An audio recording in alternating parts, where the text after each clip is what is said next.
네, 오늘 말씀 제목은요, 돌아온 사람들입니다. 이렇게 남유다가 멸망하면서 바벨론의 포로로 잡혀가잖아요. 이제 70년 동안 머물렀다가 돌아온 사람들이 1차 귀한 자들인데 오늘 말씀에 나오는 사람들이 1차 귀한 자들의 목록이거든요. 예, 70년이라는 세월이요, 길면 길 수도 있고 짧으면 짧을 수도 있습니다. 그 70년 동안 정말 이렇게 하나님의 약속을 붙잡은 사람들은 돌아왔고요. 그 하나님의 약속을 믿지 못하고 그냥 세상이 좋은 대로 가버린 사람들도 있다라는 것을 말해주는 거겠죠. 그래서 정말 오늘 말씀에 그 돌아온 자들이 있는데요. 많이 참 돌아왔어야 되는데 안 돌아온 사람들도 있고요. 나 같으면 안 돌아오고 싶겠다 싶은데 돌아온 사람들도 있고, 돌아왔지만 이것도 저것도 아닌 사람들이 있는데, 저는 이게 참 교회 안에 있는 사람들의 또 모습이다라는 생각이 들더라고요. 그래서 오늘 말씀을 통해서 우리가 어떻게 하나님께 참 돌아가야 되는지, 어떤 사람들이 돼야 되는지 같이 나누겠습니다. 첫 번째로요, 적게 돌아온 사람들이 있습니다. 적게 돌아왔다라는 것은 사실은 많이 돌아와야 되는데 많이 안 돌아왔다라는 의미겠죠. 느헤미야 7장 39절부터 42절인데요. 제사장들은 예수아의 집 여다의 자손이 973명이요, 인멜 자손이 1052명이요, 바수울 자손이 1247명이요, 하림 자손이 1017명이었느니라. 많이 돌아왔어야 되는데 많이 안 돌아온 사람들이 제사장들이다라고 말씀해주고 있어요. 포로 귀한 자가요, 1차 포로 귀한 자가 42,360명이었는데 10분의 1인 42,089명만 돌아왔습니다. 다윗 시대요, 제사장들이요 24가문이었거든요. 근데 여기 나와 있는 가문은 4가문밖에 없어요. 20가문이 사라졌다라고 보시면 돼요. 그러니까 참 많이 돌아왔어야 되는데 적게 돌아왔다라고 볼 수 있죠. 근데 왜 이 제사장들이 적게 돌아왔을까요? 추정해 볼 수 있는 말씀이 있어요. 이 느헤미야를 볼 때 있잖아요, 에스라랑 같이 보시면 좀 이해가 쉽습니다. 에스라의 이유가 나와 있어요. 에스라 10장 18절부터 21절에 보니까요, 제사장의 무리 중에 이방 여인을 아내로 맞이한 자는 예수아 자손 중 요사닥의 아들과 그의 형제 마아세야와 엘리에셀과 야립과 그달랴라. 그들이 다 손을 잡아 맹세하여 그들의 아내를 내보내기로 하고, 또 그 죄로 말미암아 수령 한 마리를 속건제로 드렸으며, 20절에 또 우리가 아까 읽은 인멜 자손이 나오죠. 인멜 자손 중에는 하나니와 스바데아요. 21절에 하림 자손 중에는 마아세야와 엘리야와 스마야와 여이엘과 우시아요. 여기에요, 새 제사장 그 가문이 나오잖아요, 자손이. 18절에 예수와, 20절에 인멜, 21절에 하림이 나오거든요. 이게 아까 우리가 읽었던 그 느헤미야에 보면 동일하게 나와 있어요. 이 사람들이요 돌아오긴 했는데요, 이방 여인, 불신 결혼을 했거든요. 그러니까 불신 결혼을 하니까 이 돌아온 사람들이 불신 결혼한 게 지금 드러내가지고 아내를 내보내기로 했다라고 말해주고 있거든요. 말씀해주고 있는데, 이걸로 추정해 보면 왜 제사장 가문들이 이렇게 안 돌아왔냐? 불편했기 때문이에요. 말씀대로 사는 거 너무 불편하다. 그러다 보니까 그냥 내 마음대로 살고 싶은데, 이방 여인하고 그냥 결혼하고 내 마음대로 살고 싶은데, 이렇게 또 죄가 지적되어야 되죠. 또 삶을 고쳐야 되죠. 너무 제사장들이요 타협한 부분들이 많기 때문에 돌아오고 싶지 않는 거예요. 교회에 대해서도 그렇게 싫어하는 사람들이 있어요. 왜냐하면 나의 연약한 부분, 죄악된 부분을 드러내고 싶지 않은 거죠. 더 쉽게 말하자면 죄를 끊을 마음조차가 없는 거예요. 그래도 이 사람들은 귀하다라고 볼 수 있는 게요, 불신 결혼한 걸 드러내고 끊어냈다라는 거겠죠. 사실 이 사람들이 안 돌아왔으면요 안 끊어도 되잖아요. 그런데도 불구하고 이렇게 제사장들이 돌아온 사람들이요 이렇게 죄를 끊어냈다라는 것이겠죠. 또 43절부터 45절에 보면요, 레위 사람들이 나옵니다. 레위 사람들은 호디야 자손 곧 예수아와 감미엘 자손이 74명이요, 노래하는 자들은 아삽 자손이 148명이요, 문지기들은 살룸 자손과 아들 자손과 달문 자손과 아굽 자손과 하디다 자손과 소베 자손이 모두 138명이었느니라 라고 이렇게 말씀해 주고 있어요. 43절에요, 레위 사람들이요 호드야, 예수와 감미엘 세 가문만 돌아왔는데요. 이 사람들이요, 사실 제사장들보다 숫자가 더 많아야 되거든요. 왜냐하면 제사장 수보다 레위 사람들이 그 제사장들을 돕기 때문에 더 많은 수가 필요했는데 정작 돌아온 사람은 74명밖에 없었다라는 거죠. 아까 제사장은 4289명이 돌아왔잖아요. 그런데 레위 사람은 74명밖에 안 돌아왔어요. 왜 그랬을까요? 제사장은요, 그래도 폼나거든요. 막 사람들 앞에서 이렇게 좀 나서는 자리에 있잖아요. 레위 사람들은요, 자기가 드러나지 않거든요. 성전 기물 관리해야 되죠. 제물로 바친 동물의 피를 씻어내야 되죠. 제사장보다 폼이 나지 않는 일을 했거든요. 다른 이들이 알아주는 일이 아니었기 때문에, 드러나지 않는 일이었기 때문에 돌아올 마음이 없었다라는 것을 말씀해주고 있는 거예요. 세상에서 인정받지 못했을 경우요, 교회 안에서 인정받으려는 사람들이 그렇게 많습니다. 그러다 보니까 문제가 뭐냐면 직분의 매입니다. 교회에서의 직분은요, 세상에서의 직급이 아니에요. 세상에서는 많은 사람을 부리는 자리라면 교회에서는 많은 사람을 섬기는 자리인데, 문제는 뭐냐면 교회 안에서도요, 이렇게 직분이 높아지면 높은 자리에 앉은 거라고 생각해가지고 대접받으려고 하는 사람들이 얼마나 많은지 모릅니다. 마치 레위 사람들이 돌아오지 않은 것처럼 정말 나를 인정해주고 알아주고 높여주기를 바라고 있지는 않느냐라는 것이에요. 그래서 우리에게 정말 던져봐야 되는 질문은, 나에게 맡겨진 이 직분에 나는 충실하고 있는가? 내가 드러나지 않는다고 할지라도 그저 주님이 주시는 은혜로 내가 감당하고 있는가를 봐야 된다라는 것입니다. 44절에요, 노래하는 자들, 우리로 말하면 성가대겠죠. 성가대가요 밤만 돌아왔다라고 볼 수가 있고요. 45절에요, 또 문지기들도 참 이렇게 돌아왔습니다. 138명이 이렇게 돌아왔는데요. 네, 그래서 이렇게 이 사람들이 또 이렇게 섬기는 일에 함께 하였다라는 것입니다. 그래서 이것에 대한 적용 질문은요, 나는 공동체에서 어떤 직분을 맡고 있습니까? 지금 나에게 맡겨진 이 직분을 하찮게 여기진 않습니까? 또 한 가지는요, 세상과 타협하고 있기에, 죄 가운데 있기에 하나님께 돌아가기를 망설이고 있지는 않습니까? 이것은 아까 그 제사장 가문에 불신 결혼한 거에 대한 부분 있잖아요. 드러냈잖아요. 근데 우리는 이게 드러내기 싫어서 정말 하나님께 돌아가기를 원치 않는가를 묻고 있는 겁니다. 네, 두 번째로요, 많이 돌아온 사람과 돌아온 애매한 사람들이 있습니다. 여기서 많이 돌아온 사람들이라고 표현을 한 것은요, 사실 저 같았으면 안 돌아왔을 것 같아요. 그냥 편하게 살 수 있었거든요. 근데 불편해지는 걸 알면서도 돌아온 사람들이 있는데, 그 사람들이 누구냐? 느디딤 사람들입니다. 여기 46절을 보면요, 느디딤 사람들은 시아 자손과 하수바 자손과 답바옷 자손과, 사실 56절까지 읽어야 되거든요. 무려 11절이 기록되어져 있어요. 느디딤 자손은요, 에스라서까지 이렇게 비교해 보면요, 총 35가문이 돌아왔습니다. 아까 제사장은 4가문 돌아온 거 비해 엄청난 숫자가 돌아온 거죠. 그런데 여러분, 아까 레위 사람들이 드러나지 않아서 안 돌아왔다고 했잖아요. 그 안 드러나는 레위 사람들을 섬겼던 사람이 누구냐? 느디딤 사람들이에요. 그러니까 이렇게 되는 거죠. 제사장을 섬기는 사람은 레위 사람들, 레위 사람을 섬기는 사람들은 느디딤 사람들. 그럼 이 사람들은 어땠을까요? 더 안 드러났습니다. 나무 패고 물기 늘 일, 이런 거 했어요. 우리로 말하자면 허드렛 일을 한 거죠. 근데 이 사람들이요, 돌아왔다라는 거죠. 그래서 이 사람들의 그 이름의 뜻이 느디딤이 주어진 자거든요. 이 주어진 자가 무슨 뜻이냐? 레위 사람들을 섬기도록 주어진 자들이었었거든요. 성전의 일꾼들이었는데, 근데 이 사람들의 출신이 다 어땠냐? 바로 전리품으로 취해진 사람이에요. 전쟁 전리품으로요. 그래서 뭐 기브온 족속 같은 사람들, 가나안 족속에서 그 몰아내지 못한 사람들이 있잖아요. 그 사람들을 그냥 노예로 부렸거든요. 그러니까 이 사람들의 출신은 쉽게 말하면요, 뭐 자랑할 만한 게 없는 출신이었던 거죠. 그러다 보니까 아무것도 자랑할 것이 없는 전쟁의 전리품으로 취해진 사람들이었는데, 그런데 이 사람들이요, 왜 돌아왔을까요? 이 사람들 원래 죽어야 됐던 사람들이거든요.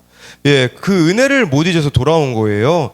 죽을 수밖에 없는 자신들을 하나님께서 살려주시고 하나님의 백성으로 삼아주셨기 때문에 우리로 말하자면요, 구원의 은혜를 잊을 수가 없는 거예요.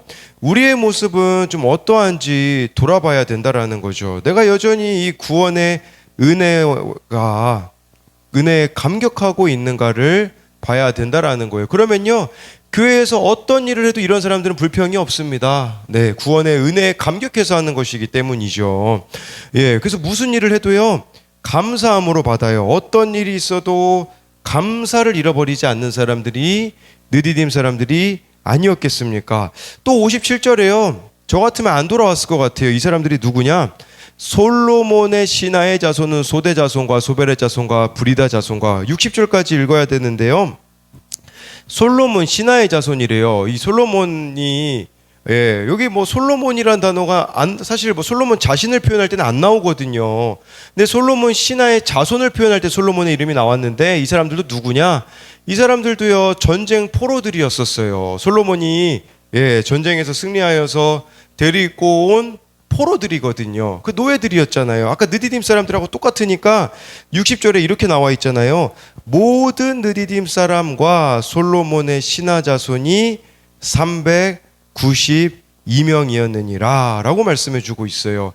이 사람들 정말 많이 돌아왔어요. 근데 인간적인 우리가 세상의 기준으로 보자면 안 돌아와도 뭐라고 할 사람이 없는 사람들이었던 거죠. 이 느디딤 사람 솔로몬 신하들은요, 돌아와도 무슨 일을 했을까요? 아마 허드렛 일을 하며 살았을지도 모릅니다. 그러나 그들에게는 구원의 감격이 있었다라는 거죠. 여러분, 구원의 감격이 있는 사람들만 할 수 있는 일이 뭔지 아십니까? 그것은 십자가 지는 적용입니다.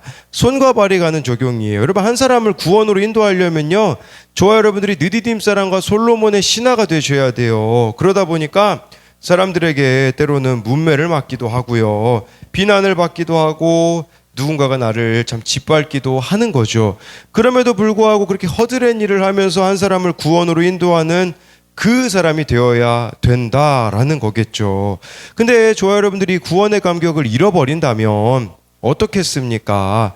자존심을 내세우고 비교의식의 감옥에 갇혀서 살아갈 수밖에 없다라는 것이에요. 정말 저와 여러분들이 느디딤 사람과 솔로몬의 신하의 자손처럼 구원의 감격을 잃지 않아서 인생의 목적이 거룩이 되기에 다른 이들을 구원으로 인도하는데 모든 허드렛 일을 하는 그런 수고가 있기를 소망합니다. 그래서 이런 사람들은요, 가문 핑계 안 됐을 겁니다. 우리 조상이 노예 출신인데 우리는 노예 출신이어가지고 내 인생 이렇게 힘든 거야가 아닌 거죠. 그러니까 부모 원망을 하지 않았던 자들이 아니었겠습니까? 그렇지만 이들이 또 하나님의 백성의 그 반열에 오르게 되었다라는 겁니다. 여기까지는 괜찮은데요, 이제 61절부터는요 애매한 사람들이 나옵니다.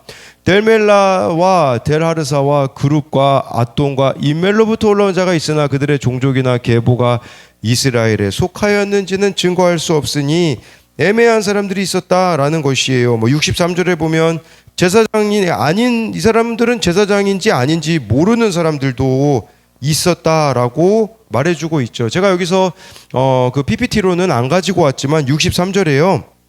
한 명을 예를 들면요. 바르실레는 길르앗 사람 바르실레의 딸 중에 하나를 아내로 삼고 바르실레의 이름으로 불린 자라. 이 바르실레가 누굽니까? 다윗이 어려울 때마다 도움을 줬던 사람 아닙니까?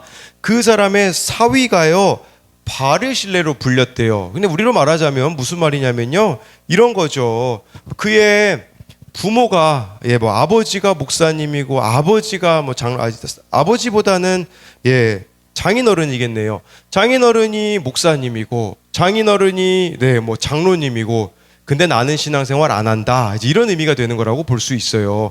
그러니까 여기 61절부터 65절까지 이렇게 등장하는 사람이 642명이거든요. 이 사람들은요 애매해요. 정체성이 불분명한 거예요. 정말 이 이스라엘에 속했는지 아닌지 모르는 사람들이었었다라는 거겠죠. 우리로 말하자면 신앙의 회색지대에 있는 사람들이었었어요. 예수님을 믿는 것도 아니고 믿지 않는 것도 아니고, 또 믿음이 확실하지 않기 때문에 다른 사람들을 고생시키는 자들이다라고 할 수 있겠죠. 이렇게 애매한 신앙인들이요 얼마나 거짓말을 잘하는지 모릅니다. 세상 사람들보다 더 가지지 못해서 욕심을 부리는 사람들이 교회 안에 얼마나 많은지 모릅니다. 그러니 세상에 가서도 교회 다닌다라는 말을 못합니다. 전도는 절대 못하죠. 이러한 사람들은 교회는 오지만 예수님을 믿지는 않습니다. 교회에서도 주일 예배만 드리고 자신의 의무를 다했다고 생각하죠.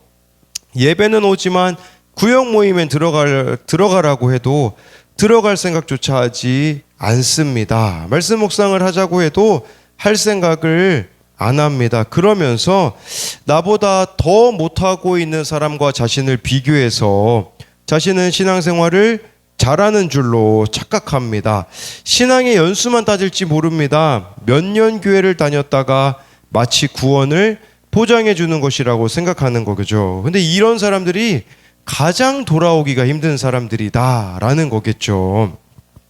제가 누군지는 기억이 안 나거든요. 근데 뭐 모차르트였나 누구였나 기억은 잘 안 나는데요. 뭐 바이올린 레슨을 하려면요. 처음에 물어본대요. 뭐라고 물어보냐면 당신은 바이올린을 다른 데서 배워본 적이 있습니까? 아니면 처음 배웁니까? 처음 배우는 사람은요. 레슨비가 적게 받았다고 해요. 그런데 다른 데서 배워온 사람 있잖아요. 레슨비를 더 받았대요. 왜 더 받았냐? 그 이미 다른 데서 배운 걸 고치는데 정말 힘들기 때문이다라는 거죠.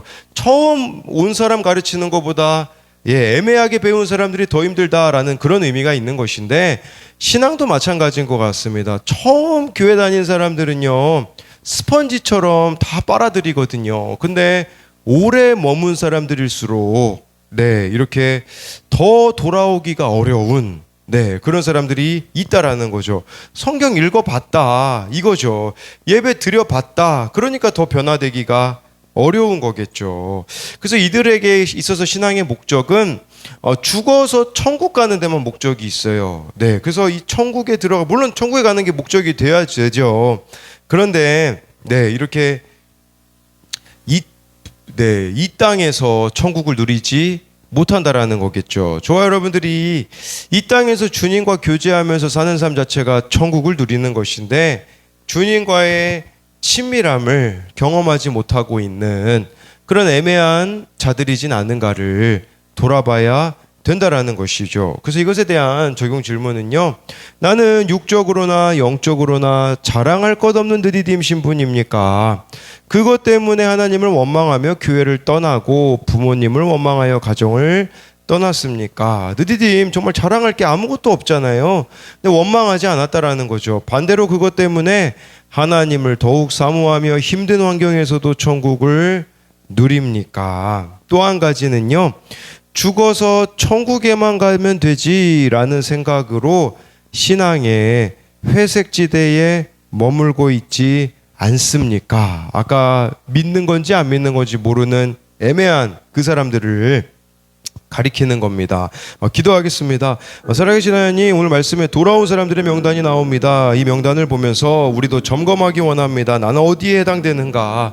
정말 레위 사람들 같은 경우는 또 제사장들은 많이 돌아왔어야 되는데 돌아오지 않았습니다. 세상과 세상이 너무 좋아서 세상으로 간 자들이라고도 볼 수 있고 세상 가치관에 너무 깊이 물들어서 인정받고자 내가 레위 사람으로 돌아가면 더 이상 인정받지 못하기 때문에 돌아오지 못한 사람도 있고 끊어내야 될 죄가 있는데 끊어내고 싶지 않아서 내 안에 세상이 내 안에 죄를 끊어내고 싶지 않아서 돌아오고 있지 않는 우리들의 모습이 있진 않은가 돌아보게 하여 주옵소서. 하나님, 우리가 느디딤 사람과 솔로몬의 신하와 같은 자들 되기 원합니다. 이들의 부모가 뭐 잘났겠습니까? 아무것도 잘난 거 없고 세상적으로 아무것도 내세울 것이 없고 원망과 불평만 하면 딱 좋은 그들의 인생이 하나님을 만나게 되어지니 구원의 은혜에 감격하여서 주님을 위해서는 무엇을 해도 정말 그 이상을 해내는 자들이 되는 이것이 우리의 모습이 되기 원합니다.